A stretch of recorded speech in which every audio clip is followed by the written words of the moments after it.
have our Kapamilya studio player, Chase Marcos, Kylie Versosa, Ate Gay, and Danielle Madulas. Yes, Kylie. Good afternoon and welcome back sa aking mga players. Sana nakapahinga kayo kahapon. Eto, nakikita natin na today is a very, very beautiful day para sa lahat ng mga contestants natin. Pero sino yung isang tao sa buhay niyo na nakakapagsabi, nasasabi mo sa sarili mo, ay dahil sa'yo, feel na feel ko na either ako'y gwapo o ako'y maganda. Paano ko yung pinapakilig ng taong yun? Kylie? Oh, alam ko yung sagot, pero manggagaling sa'yo. Oh. Ako! Ay, Sino yan? Sino yan? Yung kapag kinikilig ako, grabe! Sino nagpapakilig sa'yo? Ramdam na ramdam mong maganda ka. Yung pamilya ko, yung mga friends ko. Tingnan ko lang Instagram mo, nandun na yung sagot eh. Oh, sino ka? Sino ka? Si Mr. Cuenca ba yan? Grabe! Mr. Cuenca ba yan? Oh. Siya ba nagpapangiti sa'yo ngayon? Minsan. Minsan? Okay, minsan.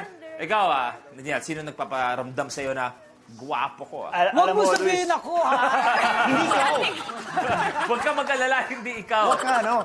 Ano ba yan? Sa akin, mami ko, tsaka girlfriend ko, si Carolina. My mom, Ay! Ay! Ate Gay? hindi ikaw. Sino nagpaparamdam sa'yo na sobrang ganda mo? Ate Gay, na ganito, na ang ganda-ganda mo. Sino? Ang ganda mo. Nakaka-receive lang ako ng ganyan pag may sweldo. Okay, pag kunwari yung una ng buwan hanggang 14, anong tawag sa'yo? 1 to 14. Sin lang ako sa messenger. Sin ka lang. Pero pag dumating na 15, I love you. Ang ganda mo. Chase, ikaw naman. Sino nagpaparamdam sa'yo na gwapo-gwapo mo? Asa na asawa ko? Ay, pakilala mo nga sa amin, please, Chase, kung sino ang iyong asawa. Asawa ko doon po si Jerry May Hasabano. Hi, Jerry May. Good afternoon. Welcome sa Minute to Win It. Eto, kahit pa paano narinig natin ang kwento ni Chase. At eto, anong pakiramdam na si Chase mula sa Amerika, bumiyahe at tumira dito para sa'yo. Ano po, sobrang saya po. Syempre, feeling kong ganda-ganda ko. Diba? Anong gusto mong sabihin na lang kay Chase?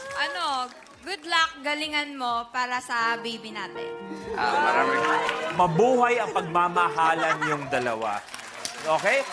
Pero etong next challenger natin, sinasabi nila medyo split ang personality kasi yung husay niya, yung pagdrama niya, papasexy, comedy, lahat kayang gawin. Pero ngayong araw, isa lang ang focus niya ang maging last man standing mula sa Los Bastardos, Banana Sunday. Let's call on Ritz Azul!